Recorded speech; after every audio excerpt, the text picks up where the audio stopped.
नमस्कार। आज मैं लेके आई हूँ एक कहानी, किट्टी पार्टी का पेरू। इस कहानी को मैंने वर्ष 2015 में लिखा था। कहानी शुरू करने से पहले मैं बता दूं कि पेरू एक देश है जहां दिसंबर 2014 में क्लाइमेट चेंज कॉन्फ्रेंस हुई थी और उसी का संदर्भ लेते हुए मैंने यह कहानी लिखी है। तो लीजिए शुरू करते हैं कहानी किट्टी पार्टी का पेरू। महिला होना एक बहुत ही सुंदर एहसास है। सामाजिक दायरों में रहते हुए, अपने दायित्वों के प्रति वफादार रहते हुए, अपने मन में भविष्य का लक्ष्य रखते हुए, अपने और अपने परिवार के लिए योजनाबद्ध राह तैयार करना और साथ ही साथ समाज के लिए एक उदाहरण बनने की कोशिश करने से खूबसूरत भी कुछ हो सकता है क्या? इसी कार्य को दक्षता से करने का उत्तरदायित्व प्रत्येक महिला उठाती है। परिवार के प्रत्येक सदस्य के बीच संतुलन बनाना और रिश्तों को एक माला के मोतियों की तरह बांध कर रखना कितना सुंदर है, कितना सुंदर है। एक कमल की तरह खिलते हुए अपने ओज से वातावरण को खुशनुमा आकर्षित बनाना, यही प्रतिभा महिला को प्रत्येक भूमिका में सुंदरता प्रदान करती है। महिला होने के एहसास को और भी प्रभावशाली बनाने के लिए महिलाओं ने कुछ ऐसे क्षेत्रों की सीमा रखी है जहां उनका वर्चस्व होता है।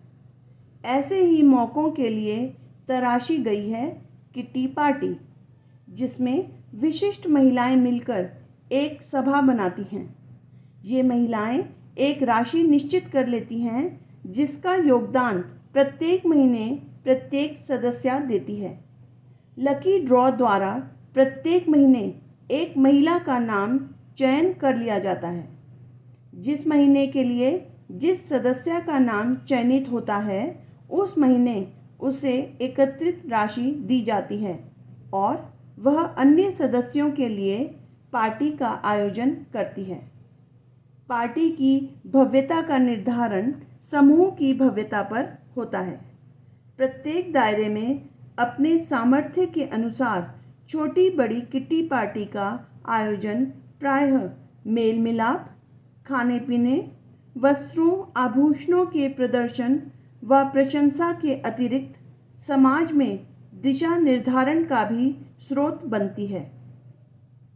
मिसेस सिन्हा आज सुबह से ही उत्साहित थी।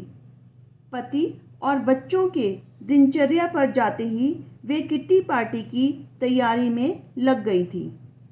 12 महिलाओं के समूह में इस बार उनके लक ने उन्हें 11वें नंबर पर रखा था। 10 किट्टियों में इधर उधर उपस्थिति देने के बाद इस बार उनका नंबर आया था। आज इसी आयोजन के लिए वो उत्साहित थी। उन्होंने लंच का आयोजन निश्चित किया था। वैसे तो आमतौर पर उनके समूह की सदस्य शाम पर नाश्ते व चाय का आयोजन करती हैं, पर उन्हें सबको अपने हाथों का बना खाना खिलाने का बहुत शौक़ था। खाना तो वो स्वयं ही बनाती हैं। हाँ, खाना खिलाने के वक्त एकदम से व्यस्तता बढ़ जाने के कारण उन्होंने कामवाली को मदद के लिए बुला लिया था। सूप से लेकर खीर तक की तैयारी करते करते उन्हें दोपहर का समय हो ही गया। खाना बनाने को लेकर वो इतनी उत्साहित हो जाती हैं कि वो अपना काम स्वयं ही बढ़ा लेती हैं। उन्हें लगता है कि खाना खाने वाला अपनी उंगलियां चाटे बिना न रह पाए। खाना बनाकर बस उन्होंने सलाद काटना ही शुरू किया था कि दरवाजे की घंटी बजी। घड़ी में देखा तो 1 बज रहे थे। सबके आने का समय हो गया था। अवश्य ही दरवाजे पर कोई किट्टी की सदस्य होगी। स्वागत के लिए उठते उठते उनकी आंखों में खुशी की चमक आ गई। अरे वाह, स्वागत है मिसेस जुनेजा, रीमा, मीना और अलका। मैं तुम लोगों की ही राह देख रही थी। गेट खोलते खोलते उन्होंने सबका अभिवादन किया। हम सबसे पहले आए हैं, मिसेस जुनेजा ने अंदर आते आते प्रश्न पूछा। बस बाकी भी आती ही होंगी, मिसेस सिन्हा ने जवाब दिया। इतने में पड़ोस के गेट खुलने की आवाज़ आई। मिसेस जोशी और उनकी बहू नेहा दोनों हंसती हुई उनकी टोली में शामिल हो गई। वो मिसेस सिन्हा के पड़ोस में रहने के कारण इंतज़ार ही कर रही थी कि किट्टी पार्टी की सदस्याएं एकत्रित हों तो वो भी पहुंच जाएंगी। मीना, इस बार नया डिज़ाइनर पीले रंग में चमक रही हो, मिसेस जोशी ने आते आते प्रशंसा का राग छेड़ा। आंटी, आपके जूड़े का स्टाइल, वाह! रीमा भी मिसेस जोशी के जूड़े को देखकर कहे बिना न रह पाई। वैसे भी उसके खुद के बाल छोटे होने के कारण वह बड़े बालों के स्टाइल की ओर आकर्षित हो जाती थी। इसी तरह सब एक दूसरे की तारीफ करते हुए अंदर आई। सब मिसेस सिन्हा के घर के इंटीरियर को निहार कर मन ही मन प्रशंसा कर रही थी। कामवाली ने सबको पानी दिया। इतने में बेल फिर बजी। अलका, जरा देखो तो, किट्टी पार्टी की सदस्य ही होगी, ले आओ, मिसेस सिन्हा ने किचन से ही आवाज़ लगाई। अलका रेखा और सरला को लेकर आई ही थी कि बेल फिर बजी। इस बार आगंतुक अदिति थी। अदिति ने बताया कि आयशा को अपनी नंद के घर जाना पड़ा था और वह अपना योगदान अदिति को देकर गई थी। मिसेस गुप्ता भी अपना योगदान मुझे देकर परसों ही अपनी बेटी के घर चली गई थी, मिसेस सिन्हा ने खुलासा किया। मिसेस सिन्हा, मिसेस जुनेजा ने आवाज़ लगाई, आपका पूरा घर शीशे की तरह चमकता रहता है। अंदर और बाहर दोनों ही सफाई देखते ही बनती है। वन विभाग वाले जो पौधा बाहर लगाकर गए हैं, इसे हिला देना, वरना यह बड़ा हो जाएगा तो इसके पत्तों से आपका आंगन सदा गंदा रहा करेगा। आंटी, वन विभाग वाले हमारे घर के बाहर पौधे क्यों लगा जाते हैं? अपने घर को सजाने के लिए अपनी पसंद के पौधे हम अपने आंगन में खुद ही लगा लेते हैं। रेखा ने भी मिसेस जुनेजा की बात आगे बढ़ाई। हम अपने घर की सुंदरता और अपनी ज़रूरत को ध्यान में रखकर पौधे लगाते हैं, जबकि वन विभाग वाले हमारे क्षेत्र के पर्यावरण और पारिस्थितिकी को देखकर पौधारोपण करते हैं। मिसेस जोशी ने उन्हें बात समझाने की कोशिश करी। हमें वन विभाग के कार्य का समर्थन करना चाहिए।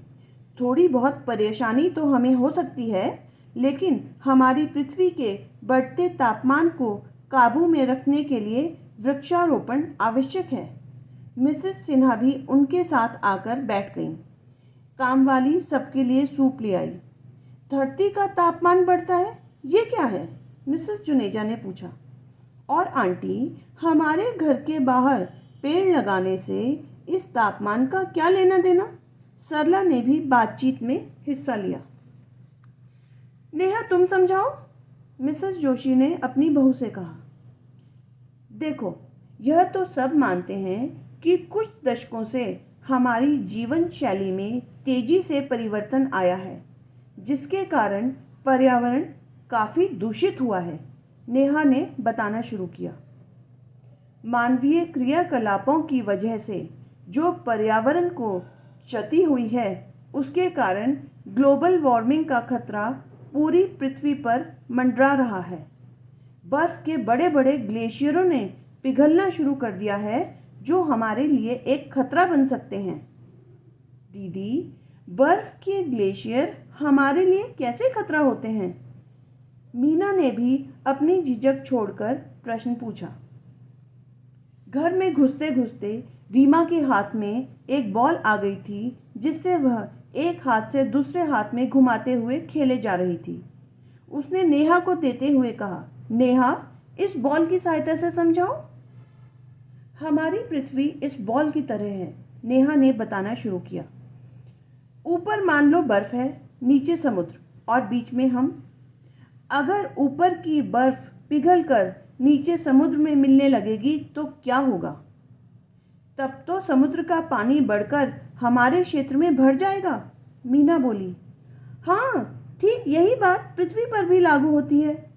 ग्लेशियर के घटने और समुद्र के पानी के बढ़ने का खतरा ग्लोबल वार्मिंग के कारण पृथ्वी पर है। नेहा ने अपनी बात पूरी करी। हमने गौर किया होगा, कुछ समय से मौसम में बदलाव आ रहा है।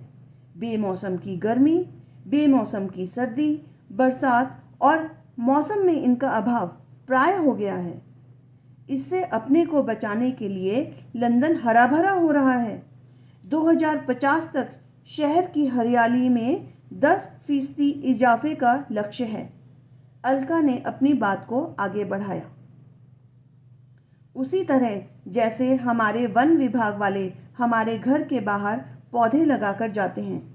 मिसेस जुनेजा को बात समझ आई। हाँ दीदी, मुझे भी समझ आ गया कि पर्यावरण सिर्फ सरकारी मशीन नहीं संभाल सकती, हमें भी पूरा योगदान देना होगा, रेखा बोली। मैं भी वो बाड़ा पौधे पर फिर से लगा दूंगी जो वन विभाग वाले हमारे घर के बाहर पौधे पर लगा कर गए थे और मैंने उतार कर रख लिया था, मीना ने खुलासा किया। विभिन्न देशों के प्रतिनिधि पेरू में इस विषय पर चर्चा करने के लिए एकत्रित हुए थे, अलका ने बताया। मिसेस सिन्हा का घर हमारी किट्टी पार्टी का पेरू बन गया। मिसेस जुनेजा की इस बात पर सबने ठहाका लगाया और किट्टी की कार्रवाई शुरू कर दी। प्रकृति सिर्फ हमारे लिए उपहार नहीं है, इसके संरक्षण का दायित्व भी हमारे ऊपर है। प्रकृति के साथ छेड़छाड़ से हुए नुकसान से हम मुंह नहीं मोड़ सकते। तापमान में बढ़ोतरी, कृषि के लिए पानी की कमी, पीने के लिए पानी की कमी, प्राकृतिक आपदा जैसी कठिनाइयों से निपटने के लिए हमें पृथ्वी और पर्यावरण के दर्द को न सिर्फ समझना होगा बल्कि उसे कम करने के लिए यथोचित कदम भी उठाने होंगे। धन्यवाद, बाय बाय, फिर मिलेंगे।